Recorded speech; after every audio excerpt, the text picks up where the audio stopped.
प्रधानमंत्री जरूर इस बात को, या प्रधानमंत्री की टीम जरूर इस बात को ऑब्जर्व कर रहे होंगे कि कौन कौन बड़े लीडर शुभकामना देते हैं और कौन कौन चुप रह जाते हैं।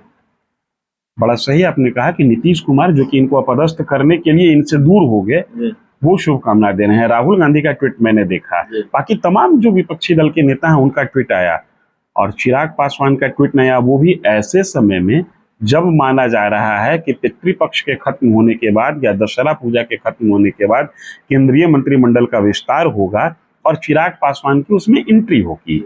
अब इसको इस ऐसे नजरिए से जरूर देखा जा सकता है कि होता है क्या ना, कि घर में जब बड़े से बच्चे रूठ जाते हैं तो वो ऐन मौके पर अपनी नाराजगी जाहिर कर देते हैं कि नहीं, मैं आपसे नाराज हूं, मेरी बात क्यों नहीं मानी गई।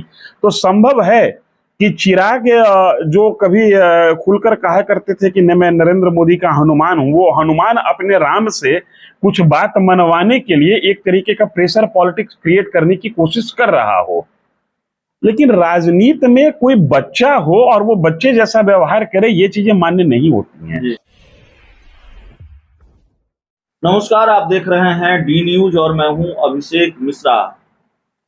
परसों प्रधानमंत्री नरेंद्र मोदी का जन्मदिन था और प्रधानमंत्री नरेंद्र मोदी के जन्मदिन को लेकर एक बड़े संकेत मिले हैं। एक बार फिर लोक जनशक्ति पार्टी रामविलास के राष्ट्रीय अध्यक्ष चिराग पासवान की बात करेंगे।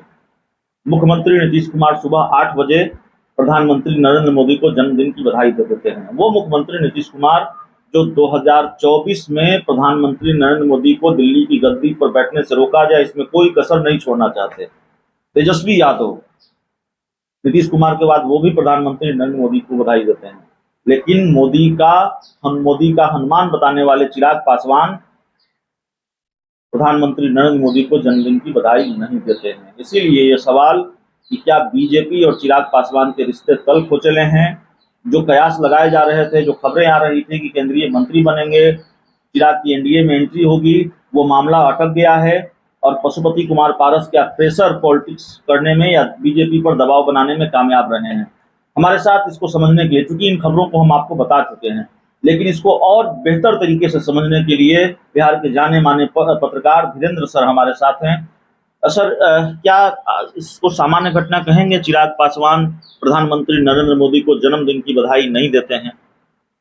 नहीं, इसको सामान्य घटना नहीं माना जा सकता है, क्योंकि राजनीति में शिष्टाचार का बड़ा महत्व है और किसी के जन्म दिवस पर शुभकामना देना या किसी के दुख में शामिल होना, ये भारतीय सांस्कृतिक परंपरा का सनातन हिस्सा है।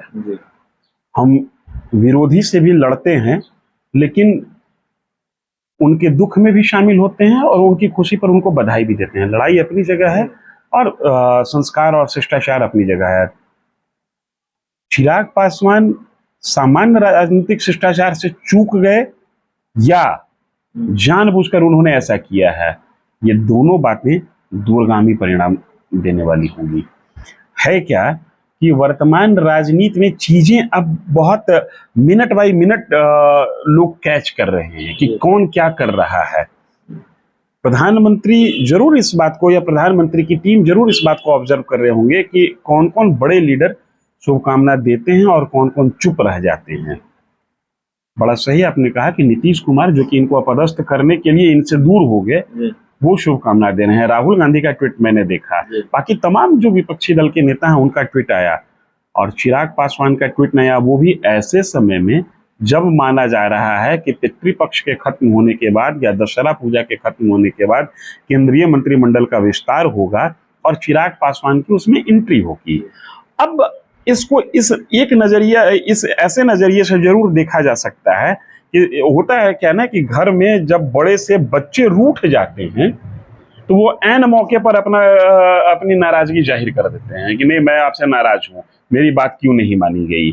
तो संभव है कि चिराग, जो कभी खुलकर कहा करते थे कि मैं नरेंद्र मोदी का हनुमान हूं, वो हनुमान अपने राम से कुछ बात मनवाने के लिए एक तरीके का प्रेशर पॉलिटिक्स क्रिएट करने की कोशिश कर रहा हो।